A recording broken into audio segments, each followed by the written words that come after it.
Ferris State has spent the past 4 days enjoying their first #1 ranking in school history, but with 4 conference games left and a 5-point lead in the standings, FSU still has some work to do starting tonight against Bowling Green. Early in the first period, this is Scott Zarnhausen right here, passing to Derek Graham for the one-timer. Doesn't go. Kyle Bonus trying to stick it in the rebound. Bowling Green's Andrew Hammond there for the save. No score after 1. In the second, top-ranked Dogs coming to life. Off the miss, Matthew Kurzinger puts it home.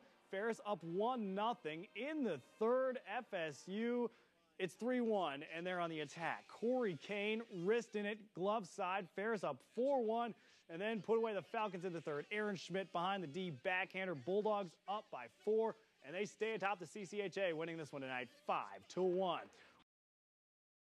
Well, it's a perfect time for Hockey Day in Michigan since our state is the power in college hockey. 5 Michigan teams are ranked in this week's USCHO Top 20. The #1 team is Ferris State. The Bulldogs passed their first test as top dog last night. They beat up on Bowling Green again tonight, second period on the power play. Jordy Johnson sets up Matthew Kurzinger for the tap-in. 1-0, Ferris in front. More Bulldogs in the second period. On a 2-on-1 break, Corey Kane keeps it himself. Good idea. He snipes it home. Ferris State clinches a share of the CCHA regular season title tonight. Bulldogs beat Bowling Green by a final of 4-1. Superior State pulled off an upset victory in the CCHA tonight, beating a Western Michigan squad that was second in the conference standings coming into tonight. The implications could be felt 233 miles south in Big Rapids. That Laker win gave Ferris State a chance to clinch a CCHA title for only the second time in school history. But the top-ranked Bulldogs had to complete the weekend sweep of Bowling Green tonight in Big Rapids. Bulldogs have not lost at Abel-Glaven Arena since early December, trying to keep it that way in the second. They have a 5-on-3 advantage, cashing in. Matthew Kurzinger fires Jordy Johnson. That goes into the net. Bulldogs take a 1-0 lead. Brutus blown away by that one. Later in the first, Bulldogs on the rush. Corey Kane going to beat Andrew Hammond with the wrister top shelf. Ferris State got a 2-goal lead late in the second. Bowling Green's Adam Burkle going to redirect the shot in front of the goal, cuts the lead to 1. But that's all they would get past Taylor Nelson. Here he's going to stone Robert Shea point blank, one of his 21 saves on the night. Then in the third, Ferris State adds to their lead. Aaron Schmidt going to tip this shot in for the goal. Bulldogs go on to the 4-1 win and earn at least a share of the CCHA regular season title. I got mixed emotions. I'm really, really proud of the guys. I mean, the solidified co-championship with 2 games to go, that's really special. But the reality of the situation is, I think any real competitor says, hey, no, we don't want to share. But I also want to take 24 or 48 hours here and enjoy it. As he alluded to, one more hurdle to climb. Michigan now 6 points behind the Bulldogs thanks to tonight's win. But the only way they can tie Ferris is with a sweep of the Falcons next weekend, and Ferris is going to have to lose both games against Western in regulation, so the chances looking pretty good for the Dogs to take it outright next weekend. First time in school history, Ferris State taking to the ice tonight as the #1 ranked team in the land. Scoreless second period. Ferris has it in deep. Matthew Kurzinger in front, chips it top shelf. Bulldogs let it 1-zip. FSU up 3-1 now in the third. Corey Kane skates it in, snaps it from the top of the circle and lights the lamp. Ferris jumped ahead 4-1. Later, Bulldogs get a 2-on-1 break here. Aaron Schmidt finishes by roofing it with a nifty backhand. #1 Ferris State shows why they are tonight 5-1 winners over Bowling Green.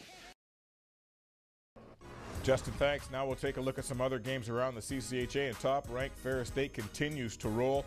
Bowling Green, their victim today, they down the Falcons 4-1.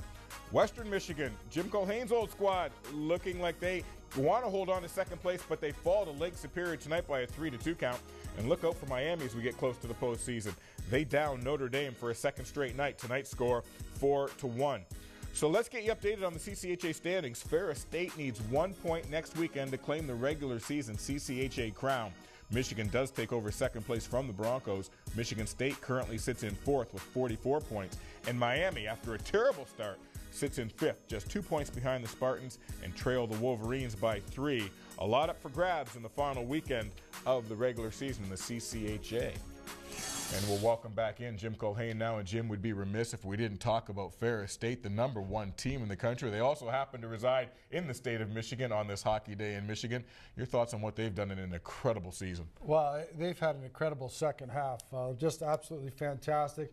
Coach Daniels and his staff have to be very, very proud. The last 14 games here, they're 11-0-3, ranked #1 in the country, first time in school history. Coach Daniels, the Bulldogs, they have to be very, very pleased. 53-30, I mean, outscoring their opponents, just doing an incredible job. What is it you think is behind what they've been able to accomplish in the second half? You know, great question, Trevor. In looking at it, I haven't seen them play here as of late. Looking forward to next Friday night's game when they're at Lost Nice Arena playing against Western Michigan. I think the big thing with Ferris is just an incredible team effort from top to bottom, from all 4 lines to their defense core. They're doing a great job. They play a real stingy defense. And for me, I'm looking at their senior goaltender, Taylor Nelson, has done a great job for them. And to me, I know Darren mentioned a little bit about Torrey Kruger, about Player of the Year. Maybe Taylor Nelson should be talked about CCHA Player of the Year as well. And speaking of the Bulldogs, we'll have them next week in a huge matchup. 2 of the top teams in the CCHA will meet next week, and it may decide the regular season champion. The Bulldogs travel to Kalamazoo to take on Western Michigan Friday night at 7 o'clock right here on Fox Sports Detroit. CCHA Live will follow immediately after that huge hockey game.